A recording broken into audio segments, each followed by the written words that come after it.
All right, folks, we'll get started in just 1 minute at about 1 or 2 past 11 a.m. Central. We'll get started. Respond to the poll and let me know if you have any trouble seeing the slides, and please mute yourself to send power. Thank you.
All right, we're at 2 past the hour. I'm going to end the poll.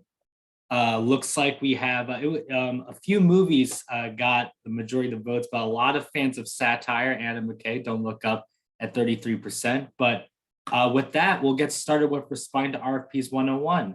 Hi, everyone. My name is Charlie Cartman. I am a Government Innovation Fellow with the Harvard Kennedy School Government Performance Lab, where I've been working with the City of Tulsa on building best practices for procurement at the city, making it more results-driven, efficient, equitable. And today we're going to go over how to submit strong, compelling RFP responses to City of Tulsa opportunities. And I'm joined today by Purchasing Director Steve Johnson and one of our buyers, Shelly Creighton.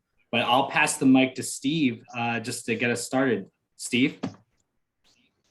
Yes, good morning. Charlie, how am I coming across? You sound good to me.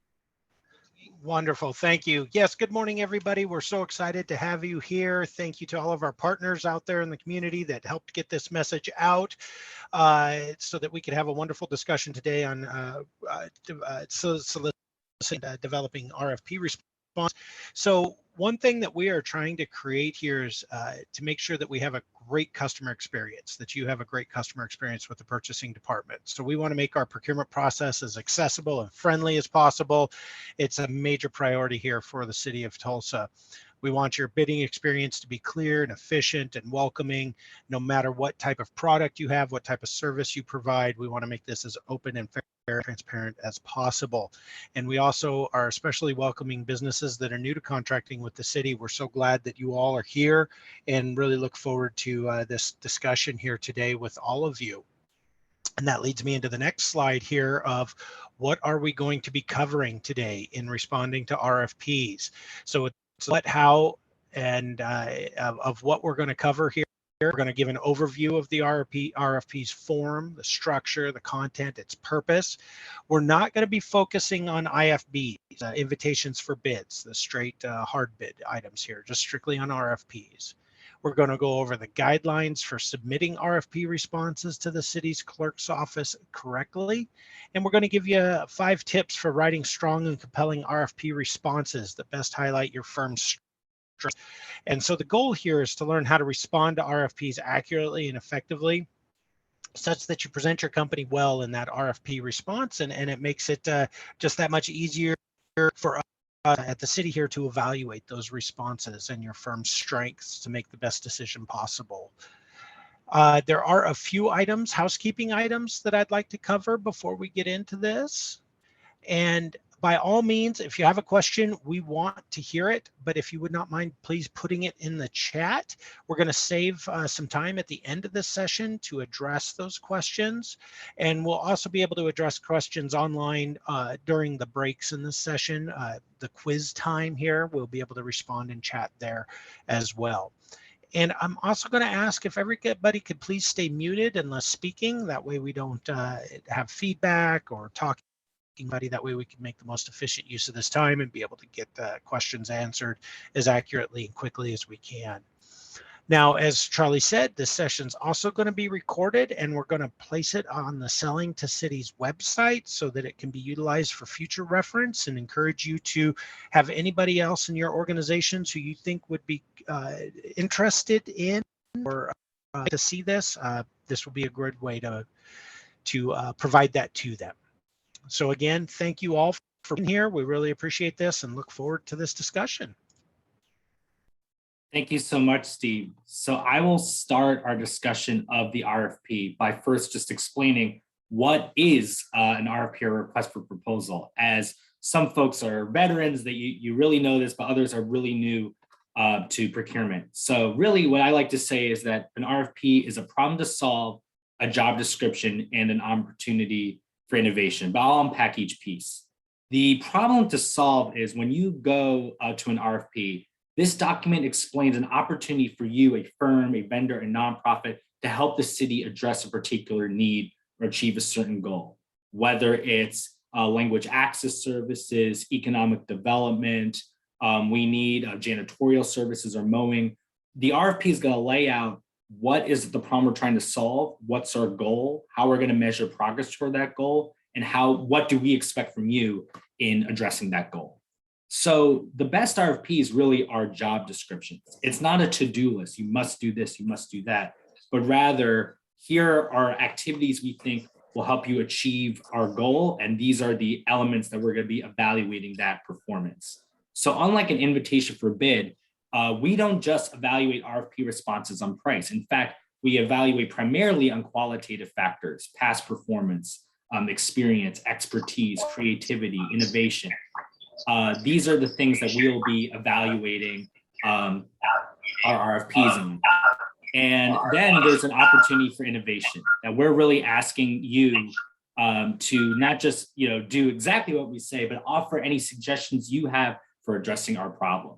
So in fact, I'll emphasize this further, but when you lead an RFP, there is an assigned buyer, and that person is your point person for any question about the RFP. And you can ask them questions about the RFP, comments, whether about the process or what's involved. So this is an RFP, this problem to solve, a job description, and an opportunity for innovation. But what does an RFP typically look like? What's the purpose of each section? And in fact, I'll be going through each one. So let's start with the cover page. Now, what I love about the way we have our cover page set is that there's just a lot of information immediately available to you. Right away, you know what the city wants. Okay, there's a nuisance wildlife control operators. That's what we're looking for. If you scroll just below it, you'll see NIGP commodity codes. These are going to be a key to vendor registration as well, but they're just the list of those codes associated with your product or service. But if you scroll further down, as you can see in this RFP schedule piece, we have a lot of key dates. The issue date, when is a pre-bid conference, question deadline, proposal submission, and arguably one of the most important pieces of information, who is the assigned buyer. And let me emphasize, and Steve will emphasize this, and Shelley will emphasize this, that the assigned buyer is the only person you should be speaking to about the RFP. They are the point person, not the department, not city clerk, it's the assigned buyer. So here it's Donnie, but it may say Shelley, it may say Terry Thomas or Darren Johnson, but it's one of our team that you should be emailing with any questions. So let's go to the first few sections. And in many ways, I call this part the Bob Ross of the RFP, because it's going to be painting the picture of the problem. It's going to really establish what is the problem that the city is trying to solve, clean floors, a better understanding of our financials. Why do we have this problem in the first place? What's our history with this service? What are we trying to accomplish? what are our needs, and really any context and consideration a vendor needs to know when addressing this problem. Now, later today, Shelley will speak to how to write great RFP responses, but the best ones really read these sections 1 through 3 really closely and figure out how the vendor, could really address Tulsa's needs, not just the generic cities, but the city of Tulsa or this department. So really read those sections 1 through 3 carefully. Then sections 4 through 5 are the meat, the scope of work and the deliverables. This is probably very familiar with a lot of you. And as you can see here, we have a kind of animal shelter example and one from, I think this is economic development. But these sections are going to tell you what activities, reports, and or products the city expects to be completed during this contract. So this is our kind of job description. This is what we're expecting to see. Any requirements, whether legal, programmatic, that we hope that you, the vendor, must meet. And we also will explain why those activities and requirements are crucial to the RFP's goals and outcomes. So sections 1 through 3 gave us the background and our goal. Sections 4 through 5 should explain how we expect you to get to our goal and what would we like as a deliverable from the project. This is all to say, when we go through the sections, everything should bleed into each other. It should be all part of this one cohesive product. So then section 6 explains performance metrics and contract management. And let me take apart each piece. So performance metrics are how the city will be tracking vendor performance and progress towards outcomes. It's really just how do we define success and how are we measuring success. So in section 6, you'll see a table similar to this that will explain what's the performance metric. Maybe it's percentage of Tulsa lockbox payments successfully converted to electronic payment. We'll say what the data source should be and whether it's from the vendor or is it from us. How frequently we'll collect that data and who's responsible. Is it the city? Is it the vendor? Is it the firm? And this is for us to really gauge how you're doing and really be able to celebrate when you're doing an amazing job with an RFP service, or course correct when something's not going to plan. We don't want to do a set it and forget it. We want to be working with you in partnership as you do this work. So the contract management then is, while metrics are talking about this quantitative data of how we're measuring or qualitative data around progress, the contract management piece is just how we're going to contact you. Is it going to be weekly? Is it going to be monthly, quarterly? Will it be over Zoom or in person for a site visit? We're going to set the expectations of the cadence and the tempo of our relationship early. But keep in mind that an RFP is not a contract. It's a set of expectations and a goal, a problem that we're trying to solve. The final performance metrics will ultimately be determined by the chosen vendor and the city collectively. So it's a partnership. It's not just you must do this. It's figuring out what works for both of us and making sure that we're properly tracking performance and keeping in good contact. So that's section 6. Now, section 8 is this response form questions that here we want to keep things as simple and accessible as possible, so that most RFPs, we're going to have a form that lists explicit questions for you to respond to when submitting an RFP response. It could be attachments that we're asking for, short answers. As we're trying to gauge those qualitative factors such as experience, your project management style, staffing, creativity. And these response questions are going to inform our evaluation of RFP responses that, as I'm going to speak to in just a second, each question is going to be matched to an evaluation criterion that altogether are going to add up to 100. And that's going to help us evaluate RFP responses fairly and accurately.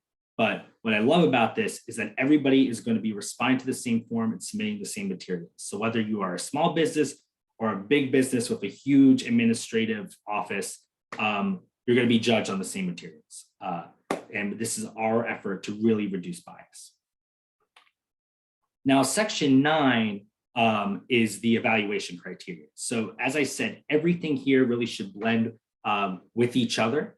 And the section 9 is going to go over what categories do we care about when evaluating this RFP's responses and how we're weighting them. So you'll see something like this example here where we'll list categories such as pricing, service delivery, staff capacity. And not only will we assign a set number like 20 or 25, but we're also going to spend 2 to 3 sentences explicitly stating what we think excellence looks like. Exceptional proposers, if you take that top row, will have the qualifications and experience to provide one or more services described in the work scope for at least tier 1 languages. So that's what we're looking for in that first row. And to explain here, while pricing and cost proposal does have a row, this is really where qualitative factors shine, such as qualifications and experience, staff capacity and training, and past performance. But notice now that every section connects with the other. The first 3 sections, the overview and the background, establish what's the problem, what's the goal we're trying to solve, and what's the context. Then we move to the scope of work. That's going to explain here the activities we expect that'll help you achieve that goal. Then we'll move to the response form. Around here, the materials we need you to submit for us to assess whether you can meet that goal or not and how well.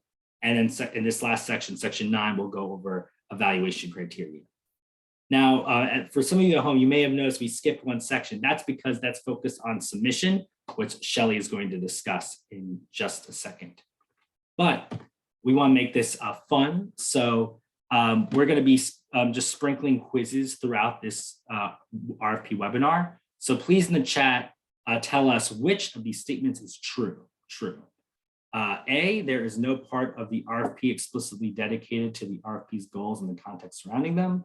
B, RFPs are primarily evaluated on qualitative factors, such as past performance and staff capacity. C, performance metrics are the methods the city will use to evaluate RFP responses. And D, you could choose to opt out of certain evaluation criteria.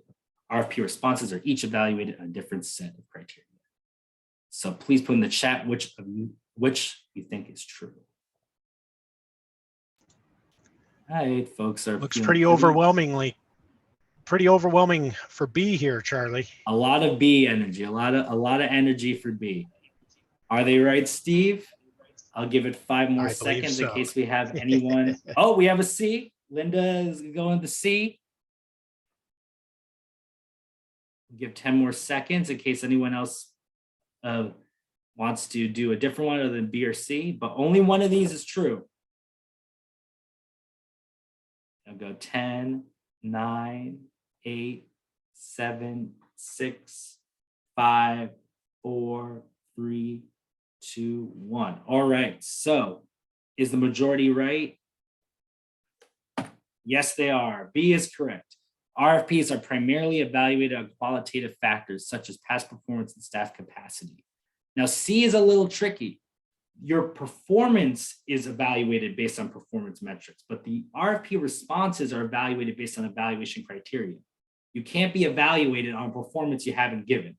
So it's the evaluation criteria helps us evaluate the RFP responses, and the performance metrics are what we use to track the vendor performance once the RFP has been awarded. But great job, everyone. Appreciate the engagement. So how do I respond to an RFP correctly, and how and what do I need to submit? Shelley Creighton, one of our buyers, is going to explain that for us. Shelley, take it away. Well, thank you, Charlie. Excuse me for not having video today. I had a little bit of difficulties this morning, so you just got my little pretty picture instead. So we're going to discuss what I need to respond to an RFP correctly and what I need to submit. You always need to submit a cover letter with your RFP submission. On your cover letter, introduce your company to us, tell us why your company should be considered for this process, and what previous projects you've completed successfully. In your package, you'll also have a respondent information sheet.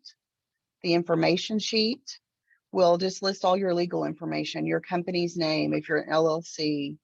It'll list your address, your email address, your phone number, and it'll have a place for a designated officer of who will be able to sign anything that's included in that RFP. You'll also have your proposal response. It'll be a written proposal, like Charlie talked about earlier, what and how to accomplish that particular goal that's in the packet. You'll always include your price summary sheet. Each RFP will be a little bit different. So just pay close attention to what that needs to be included as far as that price summary sheet. Your packet will always contain affidavits. Make sure all affidavits are notarized and signed. Anything we receive as an affidavit that's not notarized or signed will not be considered. Your bid will be considered non-responsive. And also include any additional informations, recommendations, materials, anything that the RFP requires. And please keep in mind that each RFP is unique. So make sure that you read your checklist in the packet and make sure you provide all the documentation we're asking for. The next question is, how should I submit my RFP? You must mail or submit your hard copy response to the following address, which is the city clerk at the City of Tulsa at 175 East 2nd Street, Suite 260 in Tulsa, Oklahoma, 74103. All responses must be received no later than 5 p.m. Central Standard on the bid submission date. Occasionally, the city might also request that you send in a thumb drive or email a digital copy. So once again, always refer back to your RFP document and make sure you're submitting the bid correctly or the RFP correctly.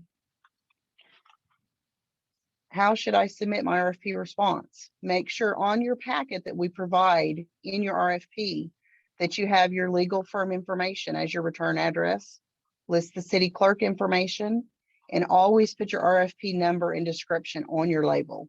The city clerk receives many quotes, bids daily. So we want to make sure that your proposal is in the right place at the right time. Charlie, I think you have another quiz. That I do, Shelley. Thank you so much. So for our second quiz, folks, as usual, just put in your response in the chat. Which of the following is false? Did you pay attention to what Shelley said? Your packing label should include the RFP number. B, when mailing your RFP response, the packet should be directed to the city clerk's office, not the programmatic department overseeing the RFP. C, you can fax or email your RFP response to the city clerk's office. Or D, the affidavit needs to be notarized and signed by an authorized agent. So which of these is false? We did true before, this is now false. All right, we got some real consensus around C. I do like C, my name begins with it. So I'll just give it just a few more seconds. Got a B. And 5, 4, 3, 2, 1. And the false one is C. You cannot fax or email your RFP response to the city clerk's office. An email response may be requested, but you really should think hard copy for city clerk's office, whether I'm delivering it in person or mailing it. It's hard copy to the city clerk's office. The rest are true. Your packing label should include that RFP number. Again, when you submit your responses to the city clerk's office, not the programmatic department, as the city clerk's office is the one that's going to process these responses. And D, that affidavit must be notarized and signed by an authorized agent. Very important. You don't want to be held up due to lack of notarization.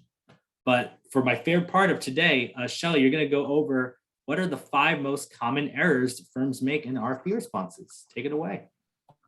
Okay, so number 1 is not including the right documents. Make sure that you always carefully check or read your checklist.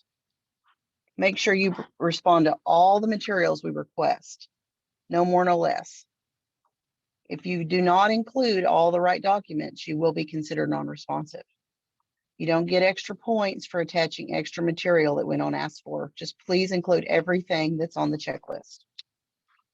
Number 2, not customizing your response to the city.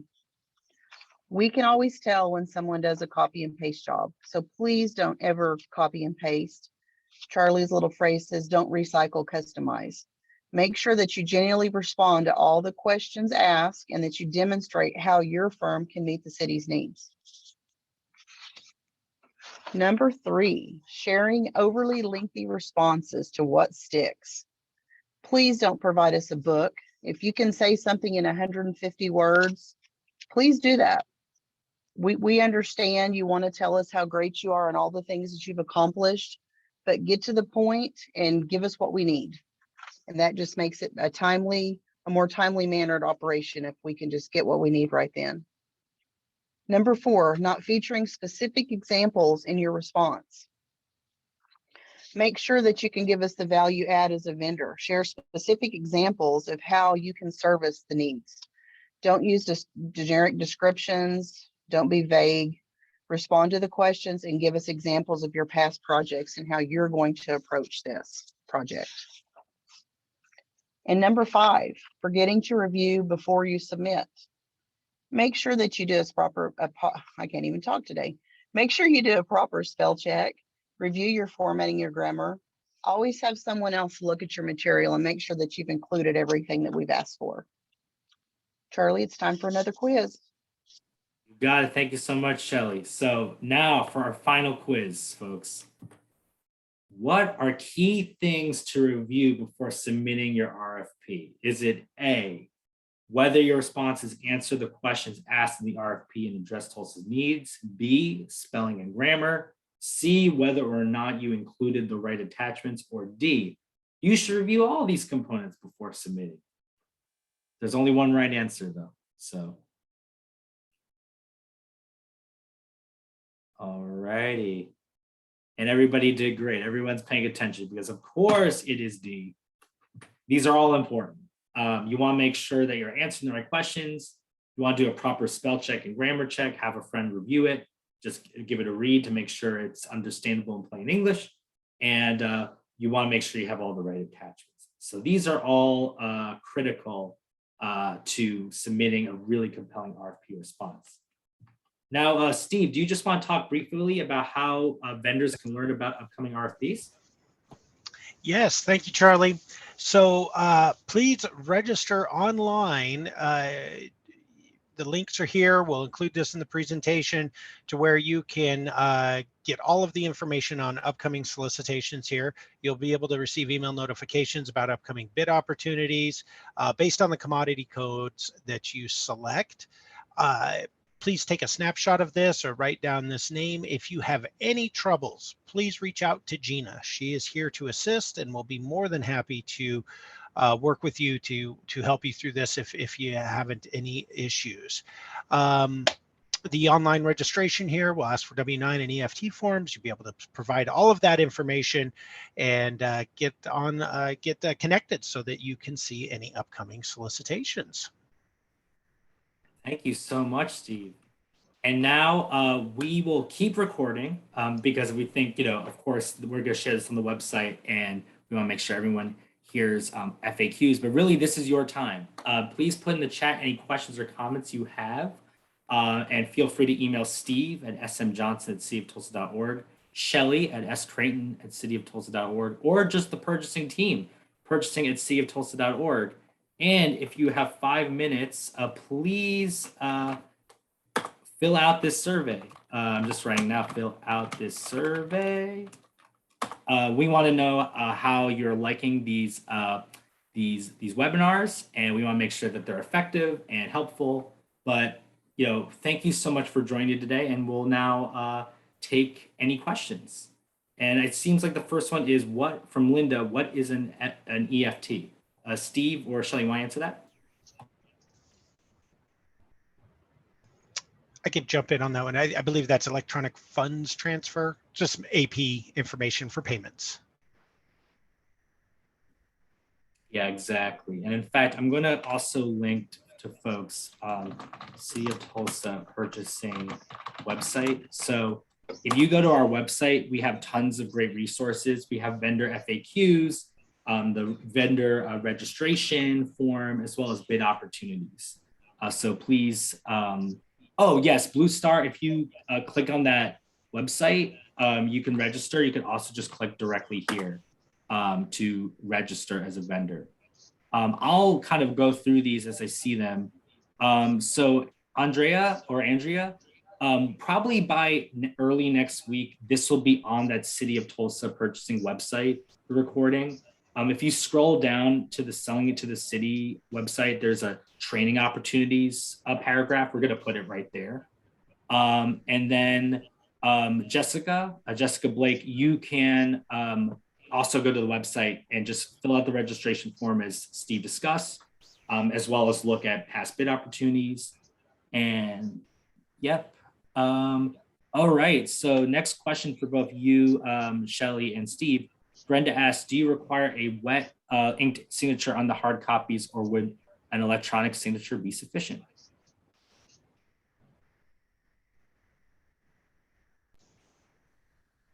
If you're submitting a hard copy to the city clerk, it needs to be a hard copy signature. If we do require an email, then you can sign that digitally.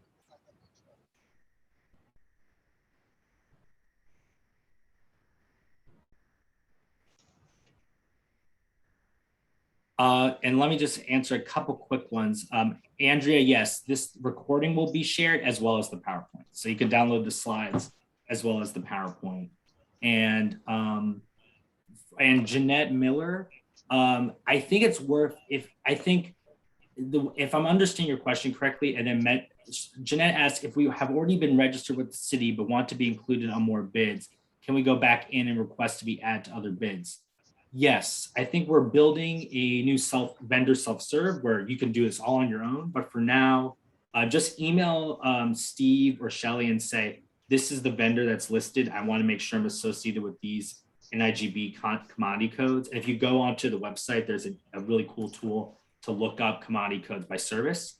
It also can't hurt just to re-register, as Gina will just make sure that your contact information and codes are up to date. Hopefully that answers it. And let me just read out Tina's question.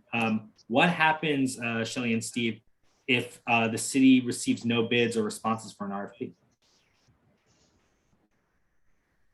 Normally, we can go back to the department that wanted that project completed, see if maybe some specifications need to be changed or some things need to be updated. And then we will normally put that back out as an RFP within about a week or so.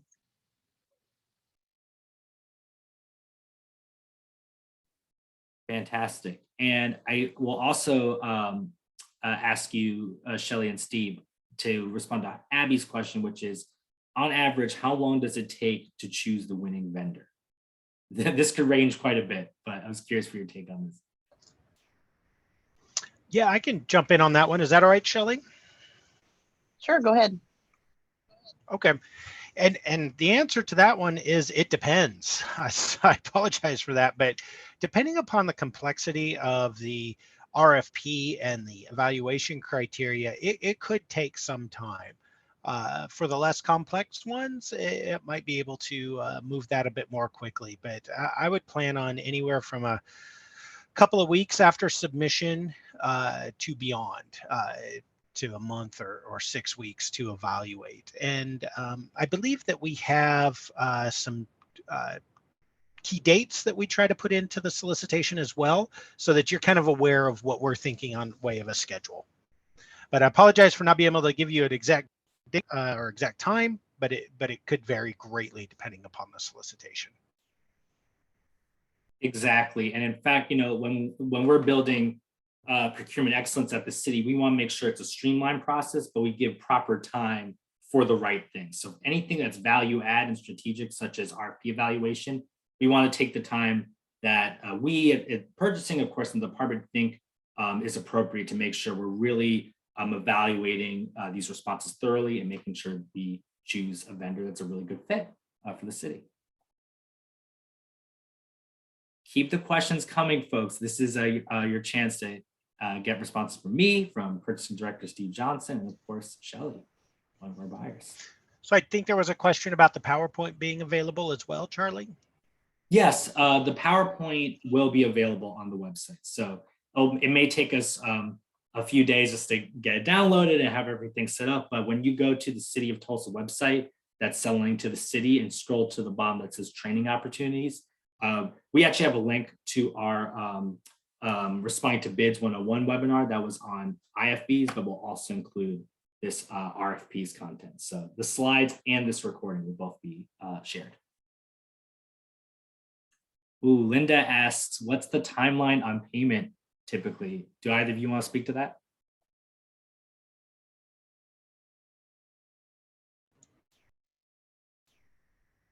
Okay, I can take a shot at that one here. So, and you have to forgive me because I'm pretty new here to the city, but I think that they want to turn everything around within 30 days of the invoice being received. That's correct. And Charlie, I think there was a question on here about including budget on bids and for Oh, the yes. bids. No, Yeah. Do you want to speak to that? That's from Jeanette. yeah, no, I don't believe that we ever include that in the solicitation. Shelley, is that correct? No, we usually don't on a solicitation like this. Yeah. And Shelley, do you want to answer Brenda's question, which is there always a pre-bid conference? And if so, is it in person or virtual? So during the pandemic, we tried to do a lot of virtual pre-bid meetings, but not all RFPs will have a pre-bid meeting. Say, for instance, if we do some type of janitorial service, then more than likely we'll have a pre-bid meeting and we'll actually meet at a certain location and then go view locations. But say, for instance, we have a solicitation for IT services. A lot of times we don't need to meet for that. So it really just depends on what the scope of the project is, whether we meet or not. Fantastic. Any other questions? We'll be on the line through noon, so noon central. Oh, and I think we can hear, Charlie, about a webinar on shortlisted interviews. I don't believe we have anything in the works for that. But we will add it But I to guess our, in fact, Christine, that's a great suggestion. So I am going to add it to my notes for potential topic. And also just want to emphasize, thank you so much to, I know Cindy Jackson's with us on the line for her work at Tulsa Tech and promoting the 11 PTACs, Procurement Technical Assistance Centers. So stay tuned for possibly presentation we'll give to that organization. But of course, if you have an organization, whether it's for minority and women-owned business enterprises or small businesses or Tulsa Regional Chamber and are interested in learning more about what we do at the City of Tulsa, please reach out to Steve or me or purchasing. And then Charlie, we had a question here about when we might implement vendor self-service, and I don't have a timeline now. We're researching our options at this point. So hopefully there'll be more to come, but when we do get that, definitely be communications out to the vendor community.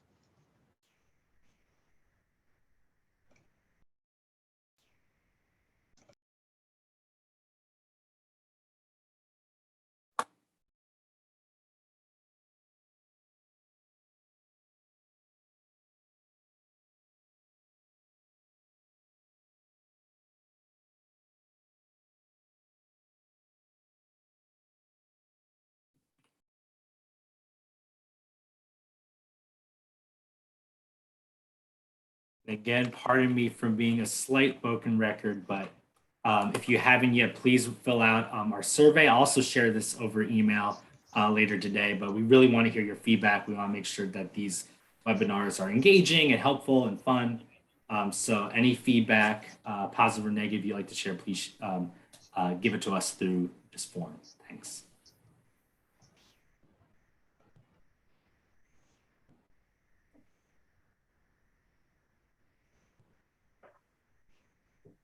So Charlie, just to reiterate a few things here, just to go back onto the training, you know, those evaluation criteria that we put in there, that's the information that we're looking from you, how your team, how your firm best is the most qualified to deliver on that evaluation criteria.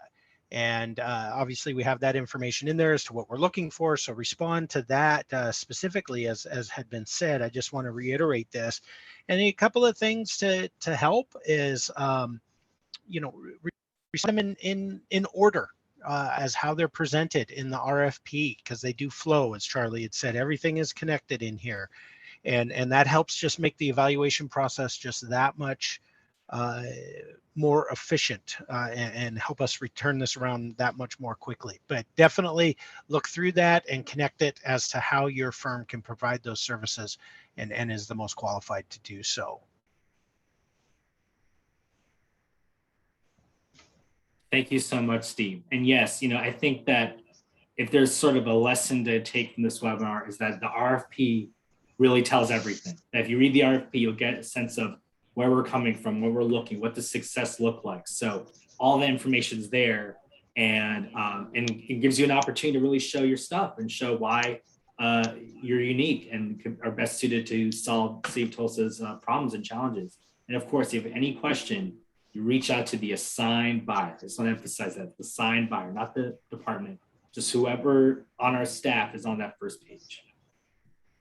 Yeah, and if I might add to that, just to completely overemphasize that, is the reason why we go through any communication through the assigned buyer is because we want to ensure that we are conducting a completely fair and open and transparent process. If the buyer receives a question, for example, or some information, what we want to be able to do is determine whether that answer needs to be shared with the entire vendor community that could propose on this solicitation. That way, everybody has all of the same information and all of the same, it levels the playing field, I guess is where to say that. If there's communication outside of the buyer, then we're not aware of that. We can't do that. So again, overemphasizing that information go through the buyer.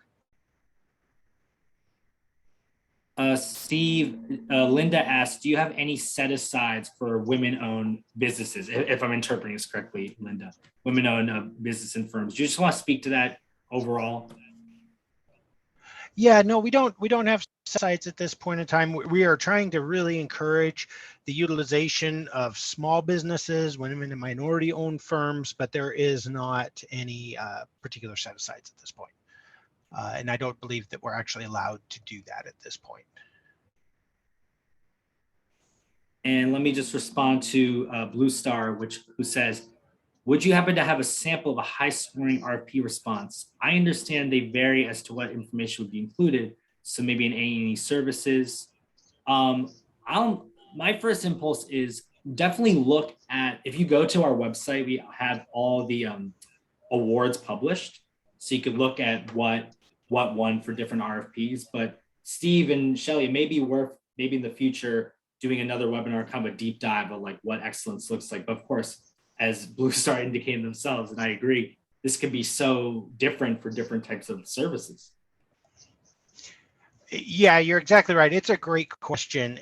And you know, one way to help with that and Blue Star to get your answer is, you know, once the solicitation is done, you'll be notified as to who that is, both for A&E and on the purchase of goods and services side of the equation. You know, you can always do public disclosure requests. The information is subject to public disclosure once submitted. And so there is that process to help you get your hands on those solicitations.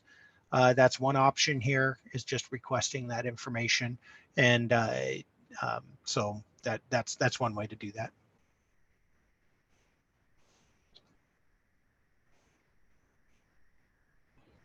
But that's a good question. Any other questions? Probably stay on till 10-2, unless we get a number of questions, but we're here to answer anything. This is your time. Yeah, definitely. And by all means, we'll stay on. But for those of you who are ready to sign off, I just wanted to thank you for your participation and attendance to this. Again, we're trying to really open up the process here, create a fair, open, transparent process in way of the solicitations here at the city for goods and services, and really emphasizing communication. So thank you all for attending.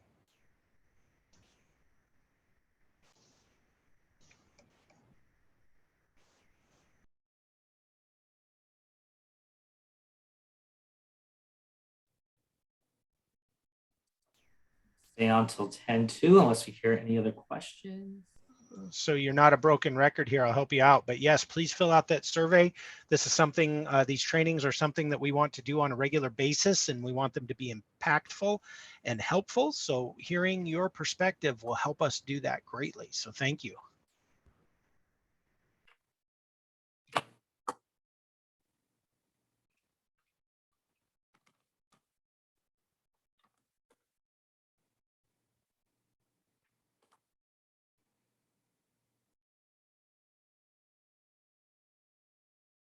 Ooh, Abby asked, great question. Are there any situations where preference is given to specific vendors, like nonprofits, locally owned, et cetera? I have a feeling I know the answer to this, but I want to confirm with you, Steve and Shelley. Yeah, Shelley, do you want to take that, or? Well, my answer is going to be no. I think we need to Yeah. look at what's offered up. I mean, we need to find out what the best option is for the city. We can't really base it on a preferred vendor. Right. Unfortunately, we can't give preference to any specific vendors, Abby. That's a great question. But unfortunately, no, we cannot at this point. The only caveat I would add is that we don't have any local preference codified in these RFPs, but if we have a qualitative lane such as qualification and experience, and it happens that you being local, you better understand the environment and you make that clear in your response form, that could help your response, but it's not in of itself, you're local, you get these extra points. It's how possibly being a local organization or nonprofit helps with your helps you score higher on these particular categories in an RFP. Great point, Charlie. That is a good way, even though we can't have a preference, but your experience in the local area or with what you've done in the past, your firm there, that could be the significant in the scoring of experience and those sorts of things. So that's a great point to raise.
Just give it a couple more minutes if anybody has any final questions, and then we'll conclude for today.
All right, everyone. Thank you so much for joining us today for our Responding to RFPs 101 webinar. It was great to have you with us. And if you have any questions, please email Steve, Shelley, or purchasing@cityoftulsa.org. We appreciate your time. Thank you.